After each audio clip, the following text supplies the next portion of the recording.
is Jessie, and I think I know a lot of you already from our Koha training, or Monday Minutes maybe, or anything that you see that we do at ByWater. So today I'm going to walk you through using Aspen Discovery. And we also have with us Mark Noble, who is the Aspen developer and the mastermind behind everything that you see today. And then we have wonderful Addie, who is your implementation leader, and she'll be working on the data with your Chuckles team to get everything going. So just a little bit of an introduction to kind of talk about what we'll do today. We're using the FLE document. Hi. Hi. We're using the FLE Doctor Library as an example. So Michael has created us some fabulous test patrons that we're going to use today. We'll go through searching. We'll look at like different browse functionalities. We'll look at different levels of the record and really get you comfortable. So when you're showing your patrons and your users how to use the system, you feel confident doing it. We'll log in as the patron so you can see all of the information on the patron's end, everything from, you know, their checkouts, their holds, their messaging information, and everything in between. And as we're going through, please feel free to ask us questions. Addie and Mark will be monitoring. So if there's something that comes in while I'm talking, you know, please feel free. They'll be watching the chat too. And if there's questions that you have for the admin team, you know, please ask. That's what we're here for. So I'll go through the entire process of, you know, searching, looking at records, and then we'll leave time at the end for questions as well. So if you have questions for us, we'll make sure that we have enough at the end.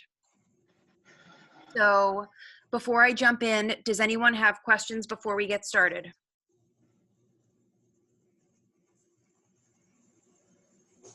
Okay, let's get right to it. So on your landing page, this is where your users are going to see a beautiful layout of as what we refer to as like browsing options. So you'll see right at the top, they can browse by new young adult books, rotating collection, new fiction, new nonfiction, and New York Times. So this will display for the user depending on their location that they log in at. You'll notice if I hit that New York Times, have a good one. I can see New York title lists that we have. So like if I click on, let's say, combined print and ebook fiction, I can scroll through and see any of those titles that are on the current New York Times list.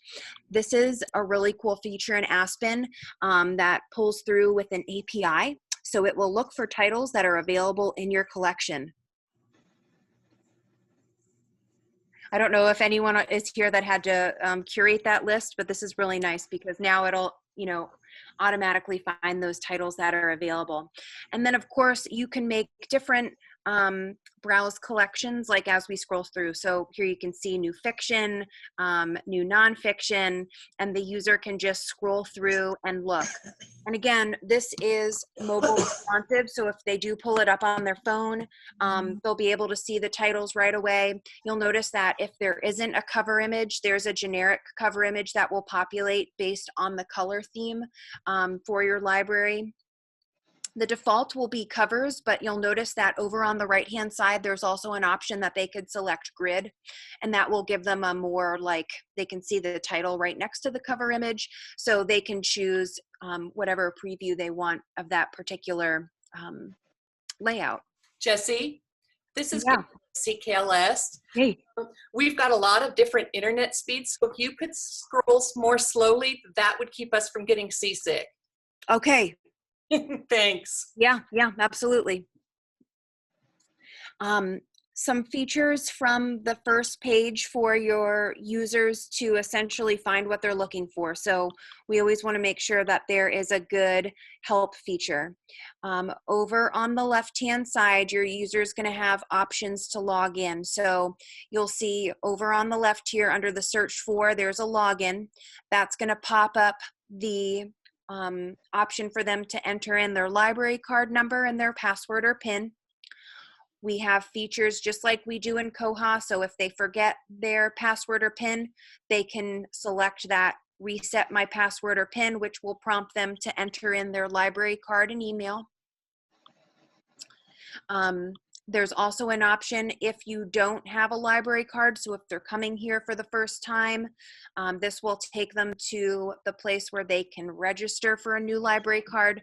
So very similar again to Koha, where they go through, set up that self-registration process where they enter in their contact information, identity, address. You'll notice they do have the asterisks. So the red asterisks will tell them right away if it's a required field or not. So as we're scrolling through, we can see which fields are required. Also within that login, you'll notice that there's 2 check boxes. One which will reveal the password. So if they're not sure, maybe they entered the wrong one first and then they think maybe I typed it in wrong. I know I am definitely, that sometimes happens to me. Yes, where I'm typing way too fast and I'm like, I know that's my password. So sometimes this really does help to reveal the password just while they're typing it in. And then of course, the other option, if they're at their home computer and they want to select Remember Me, that will remember their library card number. Now for me, when I was working in the library, I always wanted to make sure that there was multiple locations for our users to find what they're looking for. I was at a consortium in a large 18 county system. So you'll notice over underneath the login, there is a help. So again, they have the option to log into their account, or they can hit their library hours and location. And because I am on my specific branch, so the F. Lee Doctor Library, I can see right away the address, the phone number, and those hours listed out for me right away. So they can see that information. So just a few things, right from the main page that will help the user find what they're looking for. If you click on your logo in the upper left-hand corner, so that, Pathfinder Central, that will take me right back to the home page. So again, very similar to Koha, that'll take your user right back to that main page. There is an option in the upper right-hand corner to select and switch between languages. Right now I'm in the default of English, but you'll notice there is one for Spanish as well. From the home page, I am going to scroll down to the bottom too. You'll notice that there is a link out to your social media site at the bottom. When I opened the door, it helped. It was That like their user can log in, advance out to. like not still looking. Oh, did she? If it's okay, can we have maybe somebody, can we mute I don't know. It everybody? was just Sometimes all of a we get, sudden, I'm like, I get a headache. But thanks. Thank you, thank you. some stuff at lunch, and she went and started something. All right, so now let's jump in and talk about some of the searching. I want to watch this video. I'm thinking it's getting a little better. My medicine's kicking in. I took some. There we go. Thank you. Thanks for muting. One of the really nice features about Aspen, and that are standout from what your Koha OPAC displays to what the Discovery displays, is the Ferberization of your titles. So now when you do specific searches, rather than seeing 5 separate records for, let's say, a Harry Potter title, those records will be combined into one. So now I'll be able to see my print, my audio, my e-audio, my ebook. So all of that information is brought into one. You'll also be able to see editions brought together. So that's what I'm going to do my first search for. I'm going to do a search for Pride and Prejudice. Another nice standout feature, especially for users, is you'll notice as I type, I have a drop-down menu, and this will give us links that take us out and give us suggestions. So if I was looking for Pride and Prejudice, you'll notice that it shows right away where I have a suggestion. If I just wanted to search for Jane Austen, I can select that. So it really gives you a nice suggestions based on what you're typing. So once I select that, let's talk about some of our drop-down menus that we have here. The first is the default of keyword. So again, I can put in any type of title, a group of words that will allow us to bring back those results. You'll notice though that the user can also select by title, series, author, subject. Our next drop down is going to be options for searching in the library catalog, online lists, and the prospector, and we'll get into more detail about that. But for right now, we'll search in the library catalog so you can get comfortable with searching. And then they do have an option for advanced search, and we'll do a couple of those in just a few minutes. So once I hit go, the system is going to bring back a list of results. So over on the left-hand side, your users are still going to see their facets. So this allows them to narrow down their results. So you'll notice now that these are a little bit different than what they were in your Koha OPAC. You have things for like format. So if I was just looking for, let's say, DVDs, I could drill down by that. I can drill down by e-content providers. So they can select from either Overdrive or Hoopla, depending on what's in the results. There's also options to drill right down into your accelerated reading level. So you can see there's one for the interest level, the reading level, and even the point value. You have a facet for language. So if there was something in your results where you had multiple language, you could select what you were looking for. So you'll notice we're still in that same left-hand side of the facets, but now you have a little more that you can choose from. Some of the nice standout features for Aspen are also that you can drill down by a particular format. So you'll notice right at the top, I can see that my results brought back 31 books, 19 ebooks, 9 audiobooks, and 10 movies. So your user can actually select that and say, okay, I'm just looking for ebooks. If I select that, that will drill down and bring back just titles with the ebook in there. Again, really nice way for them to just select what they're looking for by a visual representation. You'll notice that they can also drill down and say, show me what's only available at my branch. So rather than looking at the entire collection, they can look at that particular branch. They can even take it one step further and show me what's available now in the branch or what's available online.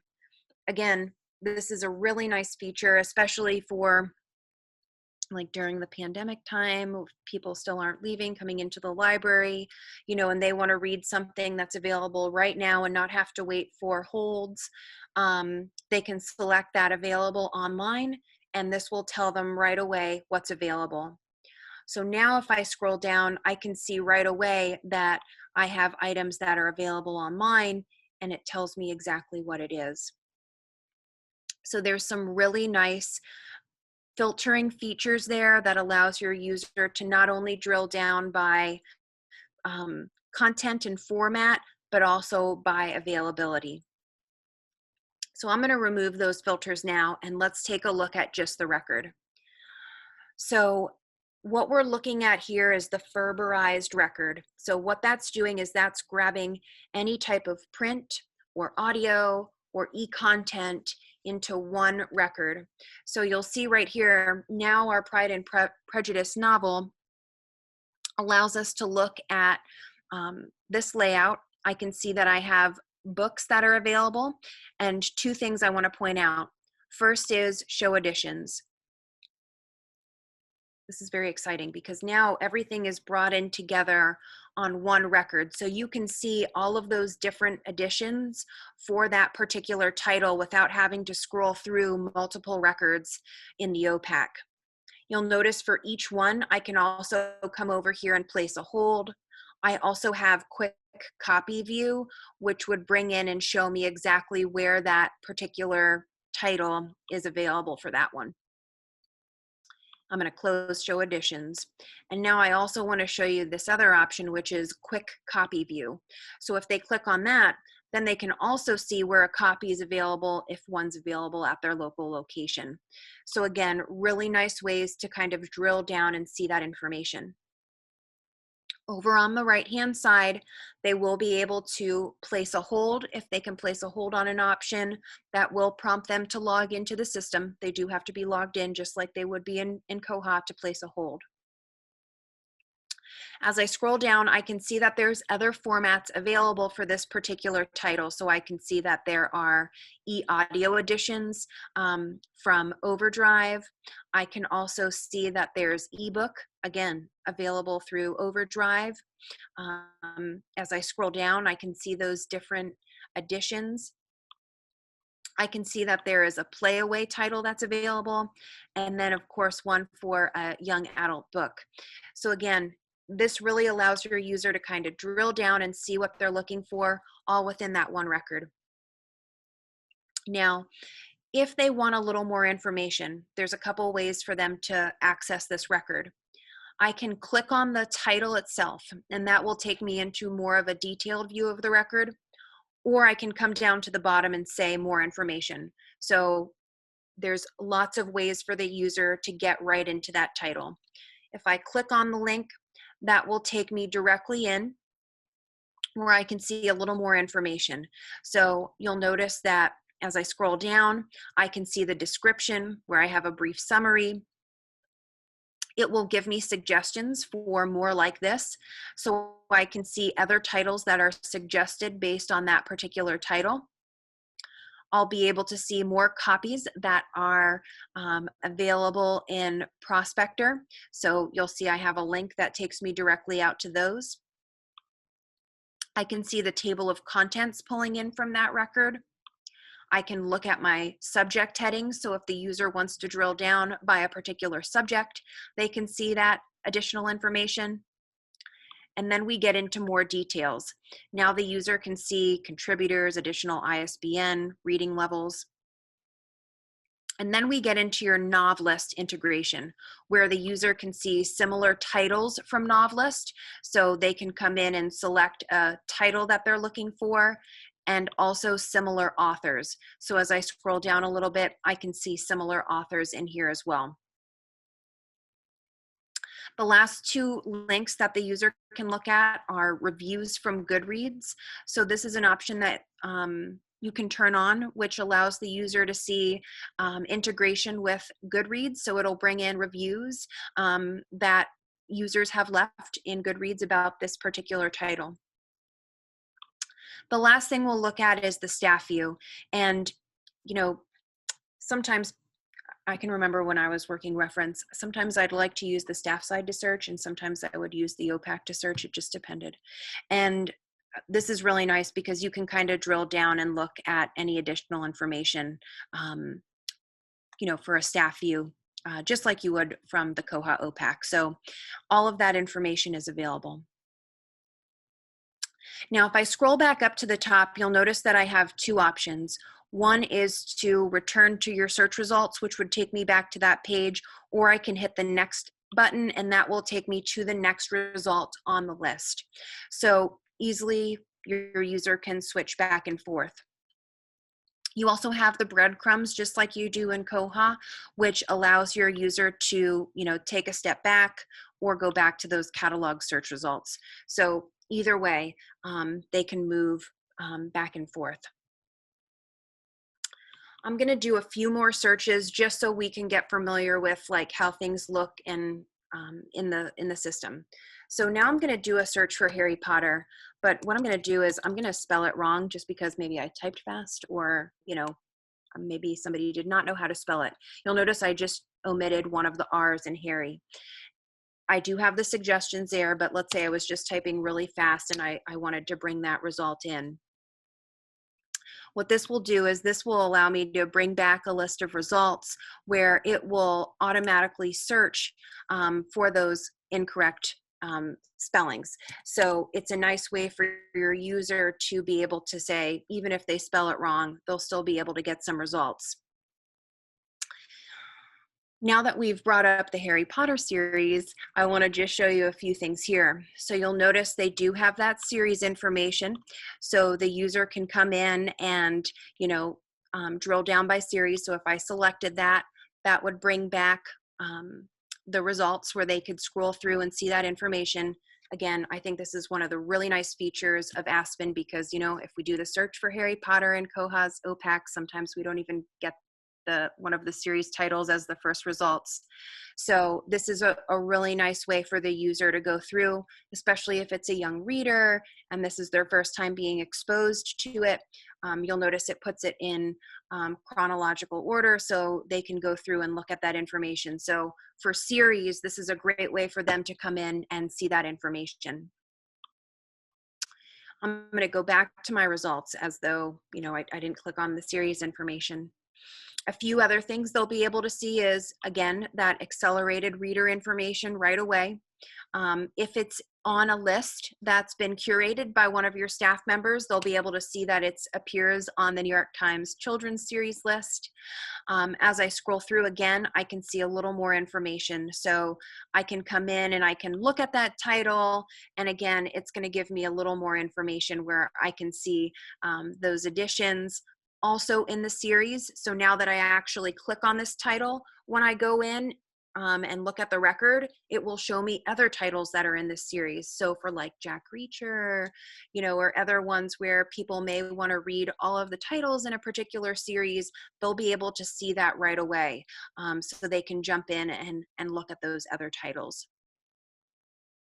Just a really nice way for them to easily find what they're looking for. Let's walk through the process of now placing a hold. So let's say I wanted to read this particular title and I wanted to place a hold on that particular item in the system. What this would allow me to do is come in and begin that hold process. So I'm going to come in and we'll log into the system. So I'm going to grab my barcode.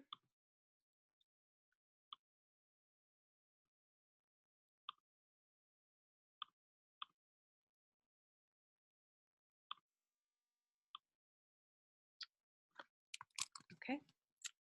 And we're going to enter in our password and jump in. So when the user logs in for the first time, they'll be taken to their account summary page. Their account summary page will tell them right away any type of titles that they have checked out. So you'll be able to see first all titles that they have checked out in the system. So you'll see right now I have 6 titles that are checked out.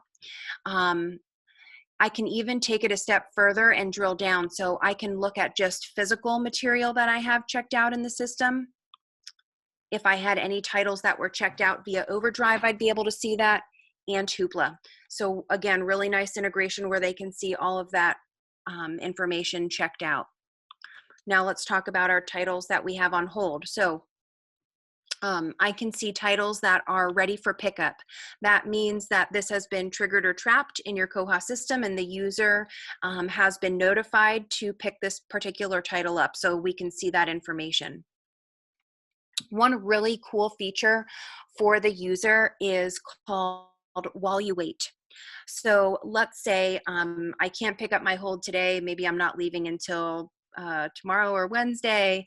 You'll notice there's this really cool feature here. It says While You Wait. If I click on that, that's going to bring up some suggestions of other things that I can currently just quickly read or watch while I'm waiting for that title. So this is a great way to kind of check that information out so they can jump right into that record. Again, it's a really neat feature. Anytime they have something on hold, they can click that While You Wait, and that will allow them to maybe listen to an e-audio book or maybe an ebook while they're waiting.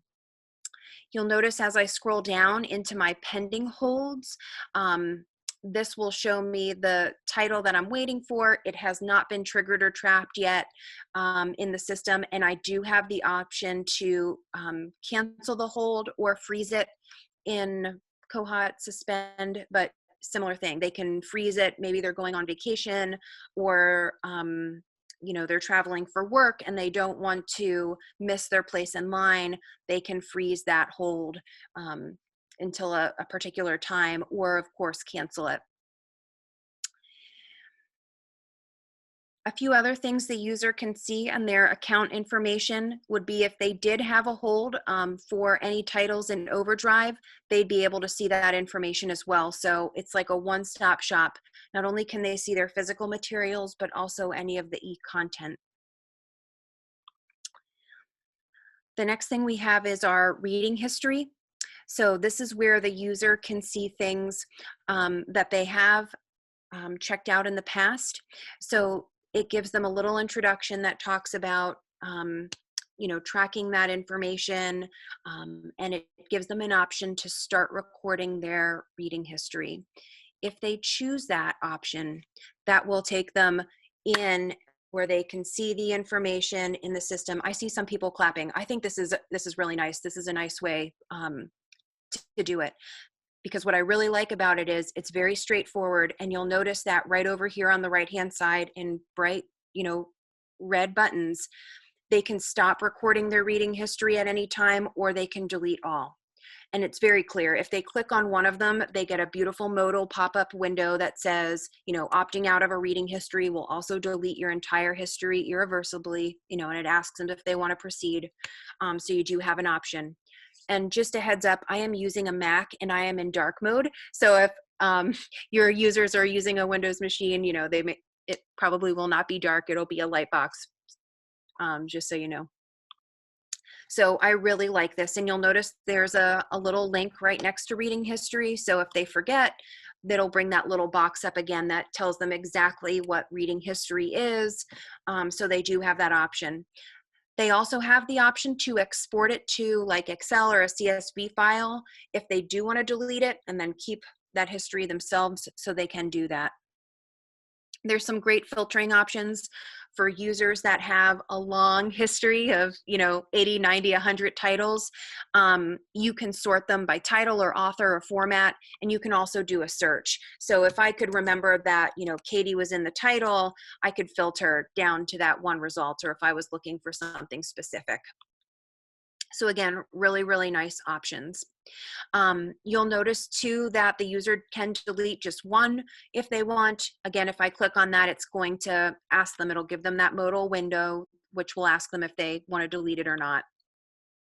But another thing, again, Aspen does a fantastic job of like recommending or suggesting things for the user. And you'll notice here, because I checked out A Beautiful Day in the Neighborhood, it will give me a you might also like.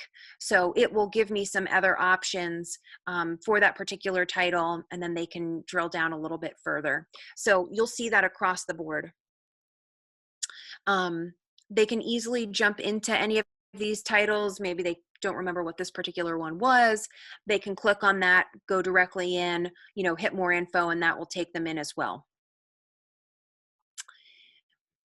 Fines and messages. So this will show the user right away if they do have a fine on their account.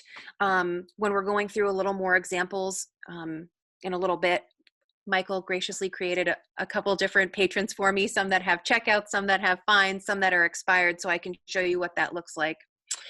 They'll be able to see that information right away, a detail of what the fine was for and all of that information. I'm going to skip this titles that you've rated for, and we're going to come back to that in just a minute, but I want to talk a little bit more about some of the settings that the user will see in their account. The first thing is my preferences. So this is where they can select the language display in their catalog. So I can set it to either English or Spanish. There's a nice way for users to write reviews for titles. Again, I'm going to go through that in a little bit, but they can turn that feature on and off. And then again, selecting their home library. So you can see mine's listed as the F. Lee Doctor library. And I can have that automatically set to my pickup location. Contact information, this is just going to be like Koha, where it pulls in my information. I can see my, you know, contact information in here, that I live in Pawnee, Indiana. For any of our Parks and Rec fans out there, I told Michael we love it. Of course, contact information, and then the user can update that contact information. So if I wanted to put in maybe my office phone number, or if I had a cell phone number that I was getting a new one, I could update that information and send that request in. Messaging settings, this is going to look just like the Koha interface on the OPAC. The user is going to be able to see, those proactive emails, how they want to receive that information. And then, of course, if they do have SMS, they can update that information as well. Now, the next feature I'm showing you is new to Aspen, and it's a really, really cool feature. What this allows you to do is link accounts. So, for example, let's say Leslie wants to pick up items for her boss on the way home, and he has given her permission to add that account, or in more realistic phases, my spouse or my mother. Maybe my mother can't drive, but she's an avid reader, and I pick her titles up for her on the way home from work. You can add an account or link accounts together. This does require that the individual that's linking them has the library card number and the PIN or password of the user. So what that allows you to do is, once I select add account, let's make sure I'm typing in.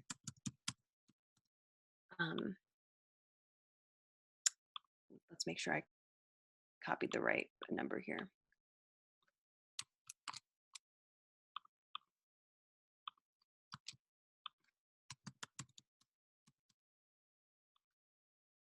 Oh, sugar, honey, and iced tea. I'm sorry. It's only giving you fits because we're all watching you do it. I know, I did it. I practiced beforehand and I got it to connect. Let me try this one.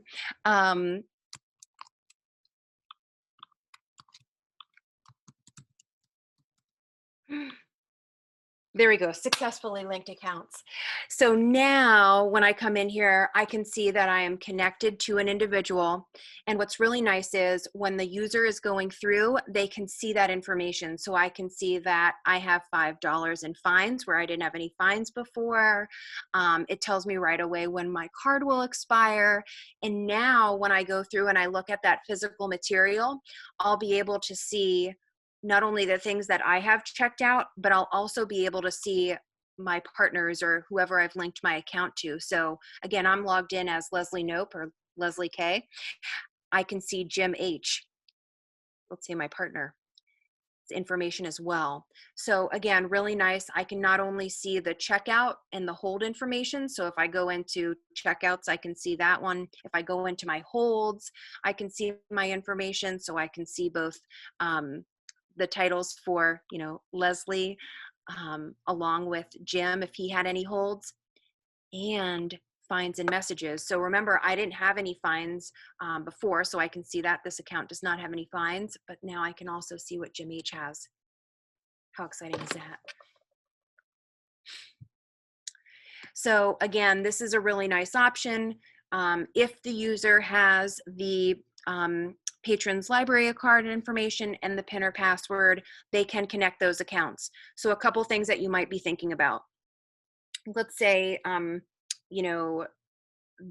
two individuals go their separate ways, and Jim no longer wants to be connected to Leslie.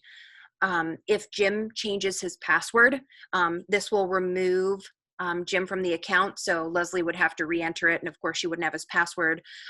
Leslie could remove Jim, so if I click that remove, it would remove that information, successfully remove that account. So, you can unlink once they have been linked in the system. But this is a really nice way for, partners, your children that you want to look at their information, you can see all that in one location. So linking accounts is a nice option for people if they want to, pick up titles for their parents or their spouse or their significant other. And then of course, children as well. The last two you'll see here under account settings are Overdrive Options and Hoopla Options. So what this is doing is confirming things when they're asking, Overdrive is a good one, like, making sure that your Overdrive hold email is the correct email on file, and a prompt for an Overdrive email. It'll ask me when I'm checking something out or placing it on hold. You can turn that feature on and off. The last thing the user will see in their account is My Lists. And again, just like in Koha, we can create lists. You can create lists in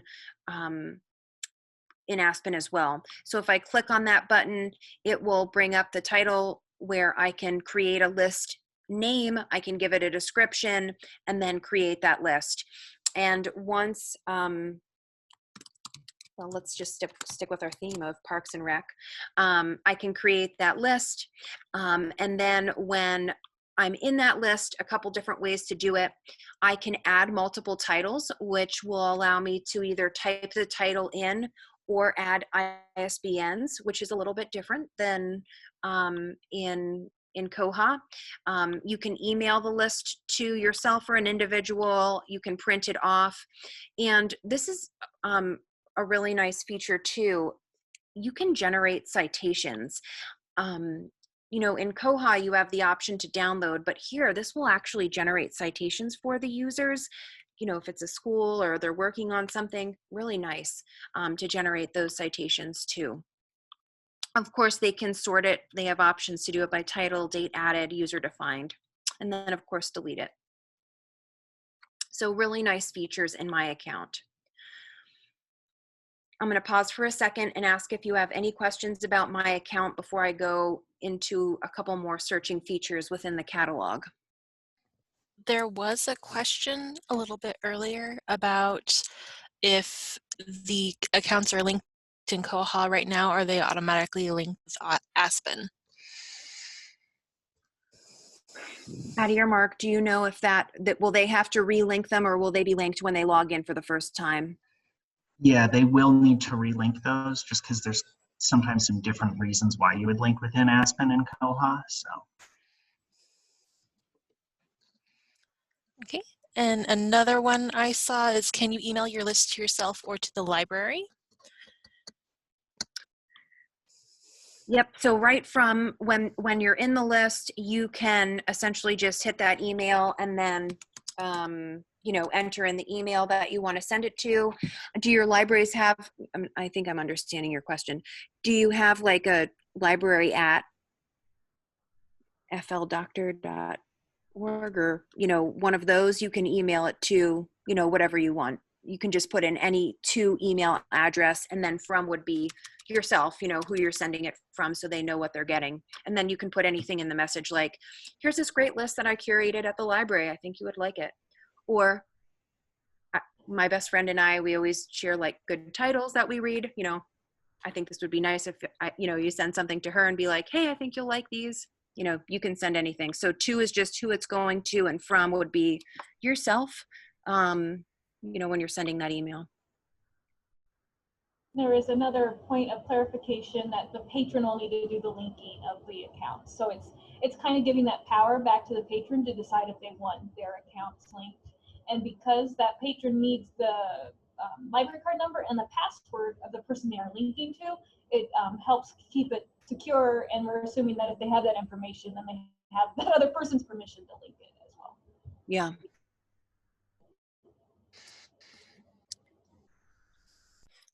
With the circulation history, I had a question. If the accounts are linked, can the person who is linked to that account turn that circulation history on if it is off?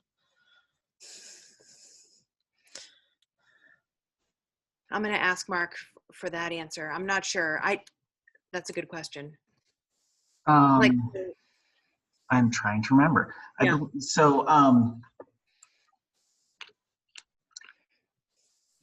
Hey, Jesse, can you just go into that account? I believe that you cannot actually see that other person's reading history, but I just want to verify. Okay.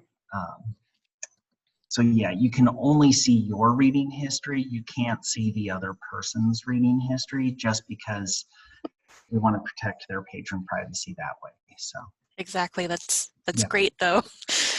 Thank you. Yep. That was a good question.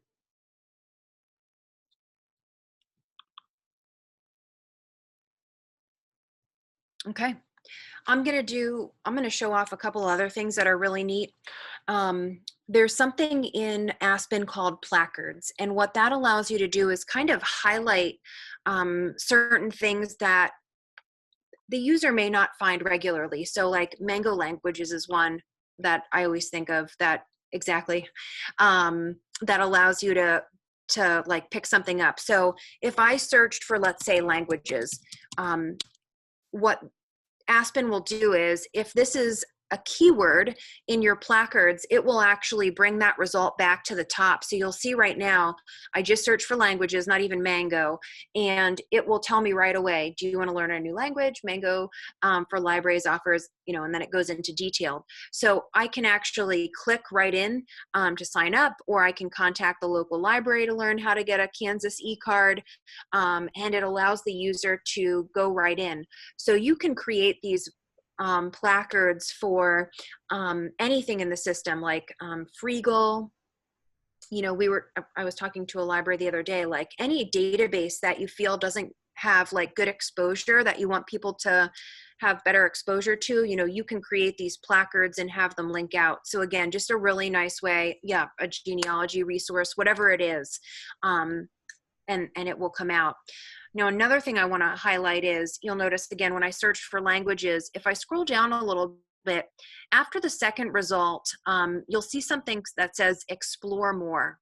And this will also give suggestions to the user that match. So like right now I have two New York Times bestseller lists that are matching, and some additional lists here. So I can click on that, and that will take me right into this particular list where, language, there we go, the 5 love languages, so it takes me in right to that suggestion. So the user can see that information right away. So anytime there is something that matches that hit, they'll see that explore more, which will allow them to go in and see that information. So again, really nice features to highlight things that are non-traditional in let's say that OPAC. A couple other features that I really like about Aspen, and I think your patrons will too, are the options to rate things. So I'm going to use my go-to, stick with our Parks and Rec theme. I have watched Parks and Rec so many times, I want to start making trivia for it. So just some insider information. And let's say I love this so much, I want to either rate it or write a review. This gives the user some social interaction. So I can come in here and I can rate them. So you'll notice there's stars, just like in Koha, where we can do that 1 to 5 star rating. Once I click that, it will give that an option where I can say, hey, would you also like to add a review explaining your rating to help other users? So I have an option where I can come in and submit a review, or if I'm the type of person who doesn't want to write reviews, I can check that box, and they won't ask for that information. So this is just a really nice way for users to come in and they can rate things in the system.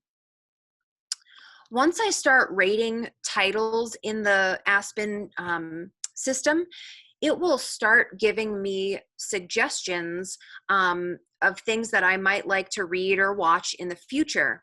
So you'll notice that now I have recommended for you as one of my browse features on the front page. And what that does is now it's giving me suggestions based on that parks and recreations and things that I've started rating in the system. So this is a really nice way for your users, like once they start rating things, like giving it 5 stars, they loved it, or giving 1 or 2 stars, they didn't like it. Aspen will start giving those recommendations to the user. So now I can come in, say recommended for me, and I can browse through that collection. The user can also see it when they're in their account. If they come over here to under my account, they can look for titles that you've rated. So it'll show me any title that I've rated in the system, where they can also clear it out. And then they can also come to recommended for you, and that will give them those same recommendations in the system. So they can go through and kind of look at that, all those suggestions in there. So again, really nice features for the user to go in and see that information. Let's talk a little bit about the advanced search. So we went over the basic search for the user from, coming in and either doing a keyword search or a title search. They also have an option for an advanced search. So if they really want to drill down, they can come in here, they can do a search. So I can see the last thing that I've searched for. You'll notice that that drop down gives me a lot more options where I can select, if it's a particular series that I'm looking for, or by a call number, I can add that. I can add search groups. And one thing that I do want to point out, there are search tips for advanced search here over on the right-hand side. And this will tell the user, what terms they can use, how they can use search groups. So like if they were looking for, two particular things and they wanted to group those together, they can absolutely do that.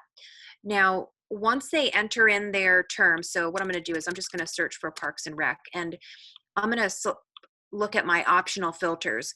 So now what this does is that brings in my facets where I can take it a step further. So let's say I'm just looking for movies. I want to look at a particular item type. Maybe I'm only looking for DVDs.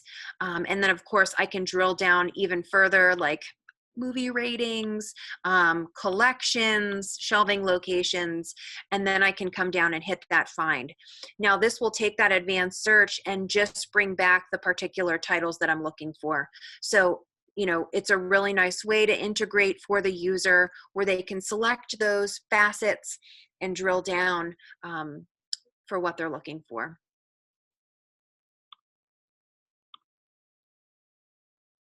Okay. I'm going to do a couple more searches just again so we can look at just results and see what those look like in the system.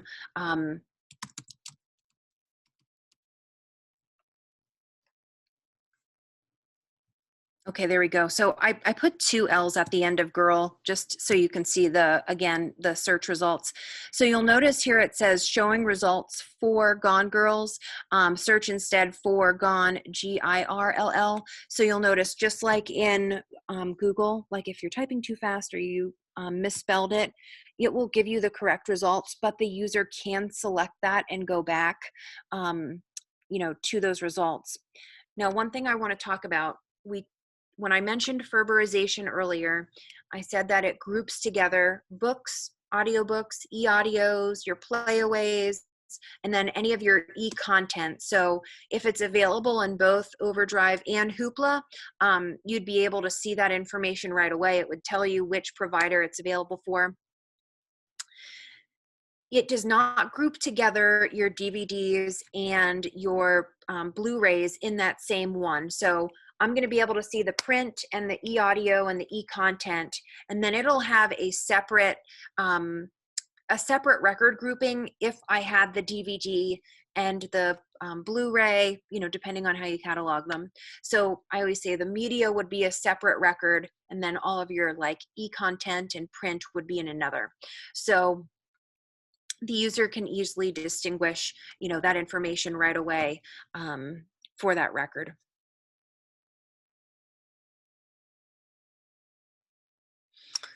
Okay, I'm going to pause because I've been talking for almost 50 minutes.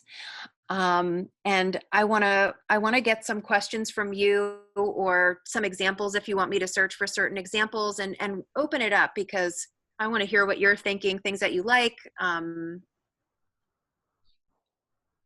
Jessie, I wanted to jump in. Yeah. And, I got so excited about this workshop because I'm so excited about this new feature. Yeah. I'd like to introduce everybody. So Okay. Jessie is the one who's talking. She's with ByWater. And then we have Mark and Addie from the Aspen team. Mark is kind of the guru and the creator. So he can give you all the back end stuff. And then Addie can help with kind of all those detail things as well. So thank you all 3 of you for joining us today. And then Michael, Liz, and I from CKLS have been working on getting all these customizations down for your library. So we picked a generic color scheme. We put in your library hours. We can add a library logo if you have one instead of the Pathfinder placeholder. So keep that in mind if you have something you want instead of that Pathfinder sunflower over there on the top left. And we can help customize this to what you want it to look for your patrons. And the other thing I wanted to add is each library has their own customized web address. It is your city name .catalog.ckls.org. So you'll see for FLE Doctor, it is agra.catalog.ckls.org. Those sites are already up. So if you want to put in your town name .catalog.ckls.org, you can see what we have already set up for you. And you can also log in using your current Koha username and password. Okay. So yeah, if you guys have more questions, anything we can clarify for you, we are going to make sure that we can get you guys customized the way you want it to look for you and for your patrons. And I pulled up an example, Mary Beth. So Aspen Cat is another one of our consortias. They're in Colorado. They have about, I think they're up to 120 libraries. Wow. But like this is their main landing page. So Aspen Cat is the name of their catalog. But like Dolores is one of their public libraries that's a member. So you can see that they have their logo that's pulled in, their color is a little bit different. So it's just a nice way, just as Mary Beth mentioned, you can customize that and you'll notice they do the same thing. So it's dolores.catalog.aspencat.info. So just a nice way to really brand it for your library. And we do have the ability now to have a code to embed into your website where you can search the catalog from your website. So if that's something you're interested in doing, you can contact me with the email and I can help you set that up. If you have a website, I can help you do that. Another feature that Jesse did really good about showing up is the browse category. So where it says new young adult books, new fiction, those are things that you can customize for your library as well. If you want to, we can set it up so it's like new books at your library. We can do, I always had the example of rotating books at your library. There's a way we're going to get that set up for you. And you can see we have it set up here for AGRA. It's one we'll have to set up for each individual library. So if it's something you like, let us know. We can add it to your library settings. Mary Beth, go click on the rotating collection available here and then talk about the little bits that right there that show up underneath that. Okay, so we have a big heading and then we have the subheadings here, the subcategories here. So we've selected them by general format, fiction, large print, audiobooks, movies, nonfiction. I'm looking into some options to maybe go by genres because that's the way we normally set them up, but this was a good way to show you the examples that we have that we could set up for today to show you. And then you can see that these should show up what is at your library currently, so that if you have patrons that always come in just for your rotating books, now they can see what's available online and maybe they'll come in with a list or put their holds on it or whatever they want to do right there.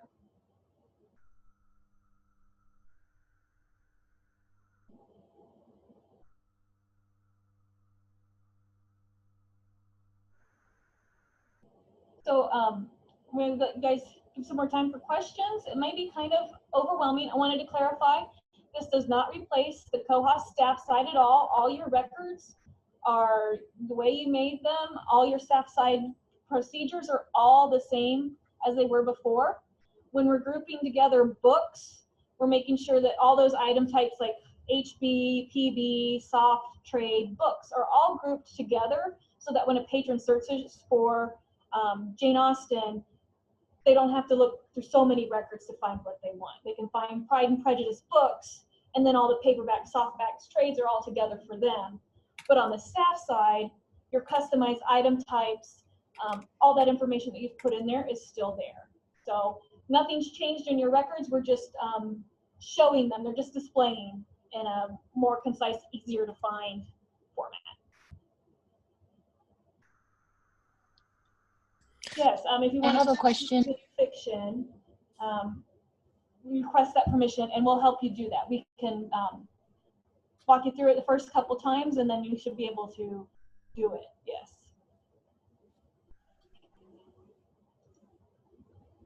I have a question Yes. about the while you wait content. Okay. What is how is that generated? Is that generated by something the librarians put in, or is that generated by what they requested and something that's similar? How does that part work? I'm going to pass that on to Mark and Addie. Yeah, so it is looking, so it's using the same functionality that the More Like This work uses. So you should see them in there. It is restricting though to say only look at materials that are currently available in at least one format. So it's going to be based off of the information for that record. So looking at similar like audiences, if it's fiction, nonfiction, similar subjects, that kind of thing. Okay, cool. Thank you. And then this is Michael from CKLS. I just wanted to note, so the color scheme is completely customizable, and we don't necessarily have time to customize that for every single library. So the plan right now is to create several set color schemes, and you can choose which scheme you want for your library. And then later on, if you want to learn how to customize that on your own, then we can certainly teach you how to do that, and you could go wild and make whatever color changes you want on your own website. And then it's same with the logo. If you don't have a logo, you could put a picture of your library up in that corner, would also work as well. If you don't have one, the Pathfinder logo is going to be up in that top left corner. So there's a lot of customization ready for you that we can help you set up. And then some of the stuff you'll be set it and forget it, and some of that stuff you might want to change periodically.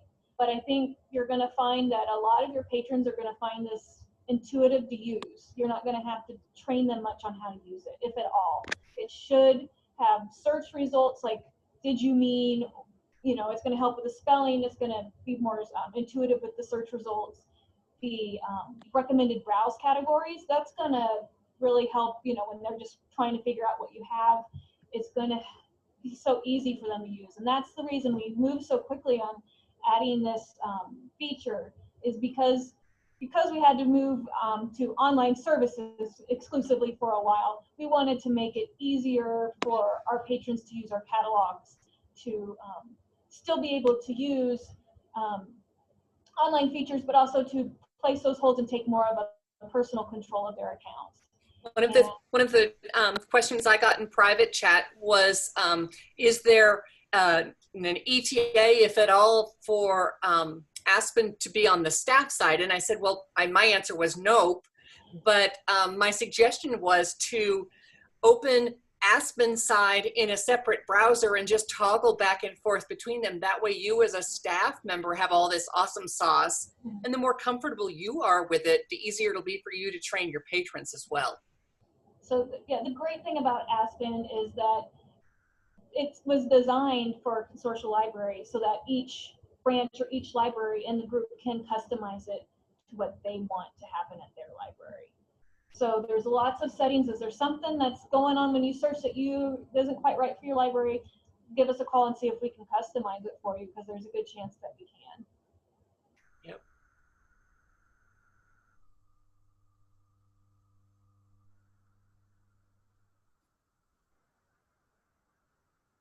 I'm going to remind you that we do have this workshop again on Thursday, which I believe is the 11th at 1:30 again. It's going to be the same overview, but if you come with different questions, then it will follow, whatever route those questions take us. So you're welcome to join us again on Thursday. Sometimes it's good to see it a couple times to kind of really get a good feel for what it is. Feel free to go to your personalized library URL, web address, and look at it, play around with it. Go to another town, all the libraries that are on here. The school districts are usd224.catalog.ckls.org. Try them out, see what it looks like. Play with those browsing categories and see how they work for you, and come up with questions, because I'm very excited about this, and I think that you and your patrons will really enjoy this new. I am very excited. It brings amazing features right into your own little town, and it brings the world to your patrons in such an easy way for them. I think that once you introduce them to it, they're going to love it. I will just mimic. Go ahead. I'm just going to say, I'm going to mimic Gail and Mary Beth. Really go in and play around, and just really get yourself familiar with it. When Mark first made us a little demo site, I remember I just sat up like all night, like for like 2 hours, like as we were watching TV at night, just like playing and searching for it. And I was like, I wish my library had this.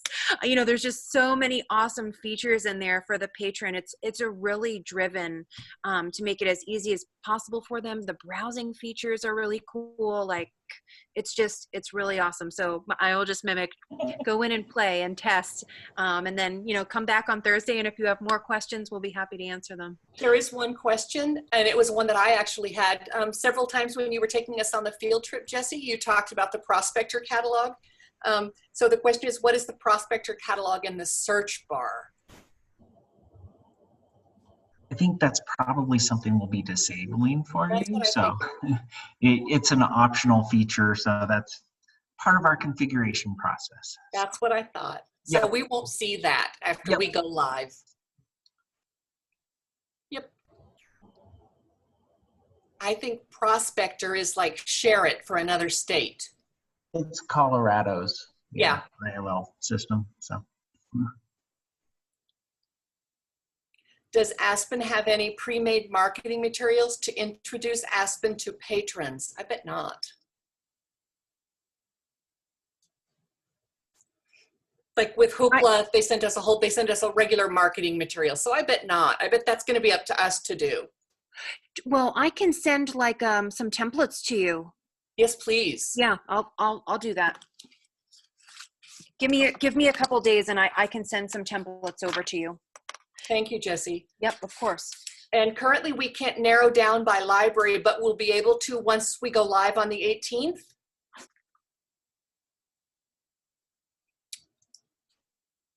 You should be able to narrow In the down. search, when you're logged in, certainly.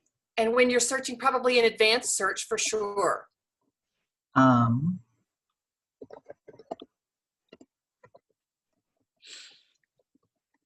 me just check the configuration now. So we do a search for like Harry Potter or love. So yeah, so if you select, where Jesse's got that FLE Doctor button, so that's going to be only materials from your library. So right. So yeah. Yeah, it's after you start the search rather than as part of the initial search. Right. Mm-hmm.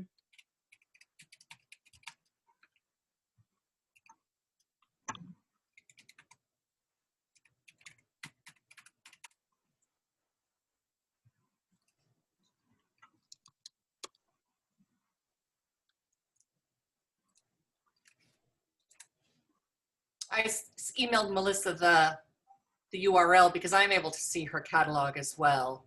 Yeah, it's just misspelled there in the link. Yeah. Extra S in there. That's what I thought it was. We'll be able to set our library search as the default. There is the functionality to default that. So if most of your patrons are only using your materials, we do have that ability, and we can show how to configure that. So, and especially for like school districts and stuff, it makes a lot of sense to say. Can you show us the CKLS Aspen landing spot? Is it Pathfinder? Yeah. So this is what patrons will see, and there should be somewhere a menu where they can choose their own library. Am I high or? Yeah, so we'll be redirecting through pathfinder.catalog.ckls.org/my account. with a capital M and capital A. Oh, okay. Sorry. And / select interface. Just all one word? And capital S and capital I. Okay.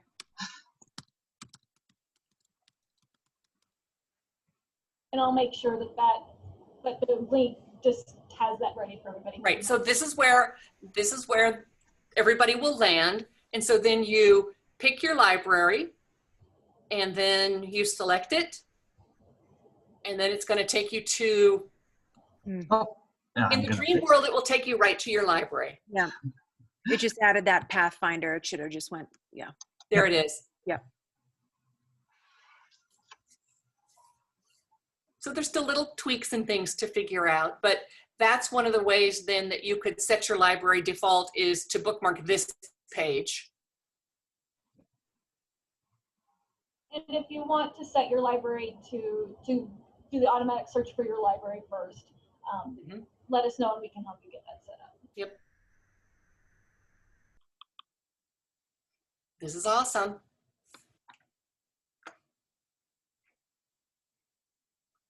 Yeah. How about one more thing that I really love? I don't know if you had images for like your DVDs and things in the Koha OPAC, but Mark created images, a connection for IMDb. Did I get that acronym correct? Mm-hmm. So now you can see, did you see how they showed up for like Parks and Rec when we searched for that? Isn't that awesome? Awesome, awesome.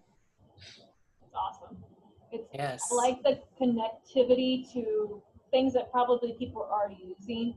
So it'll feel familiar to them, I think. Yeah. I think that really will help with people buying into it and realizing that this is something I can use and I'm going to enjoy using it. Yep. And I think that once they start rating things and their recommendations start helping them too, I think that's going to really expand their reading, hopefully expand their reading experience. But it'll also help the libraries, you know, when somebody's read all of Charlene Harris or whatever, they can find something and they can come up with that list.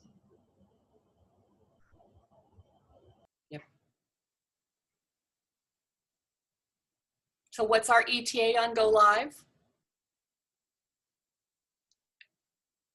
I have to look it up. I think the 18th. Awesome. June. So it may go live before it has all the customizations that you want, but know that those customizations, they can happen, and then the changes are basically live at that point. You can change it, we can tweak it, we can make it better, we can make it be what you need it to be for your library. Right. And of course, because we have so many libraries in the catalog, not everybody is, we're not going to be able to tweak it and get everybody else trained on how they can customize it themselves. We're not going to be able to do that on the 19th. It'll be a rolling out process for us. We'll ramp up to that. And so if you're interested in being able to add control, watch for some emails from Michael. You'll need to respond to those. And then Michael will also email you about customizing for you. So be sure and answer those emails when they come in, because now you know what you're waiting for. And the CKLS team has been very hard at work the last few weeks. Well, it seems like it's been very quick. I bet it's about a month now, to help us put all of this in place so that we could roll that out to you and to your patrons as soon as possible. And I want to say thank you, especially to Michael and Mary Beth and Liz.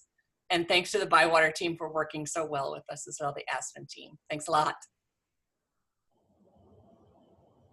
All right, last call for questions. You can unmute, you can type it in the chat.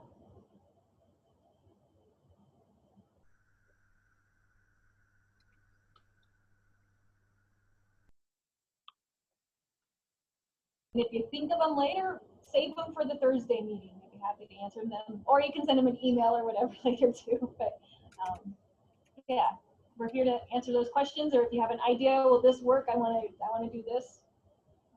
Ask, because there might be a way to do it.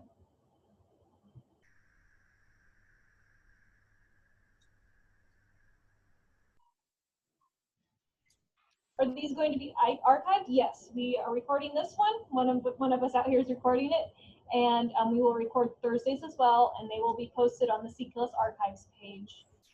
And it does count as CE as well. So make sure that if you do watch archives, you report it.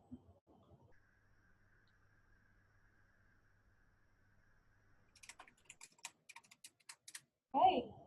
Well, I want to thank everybody for joining us today. Thank you, Addie and Mark and Jesse, for joining us. And we'll see you on Thursday. Okay. And can't wait. Can't wait. Thank you.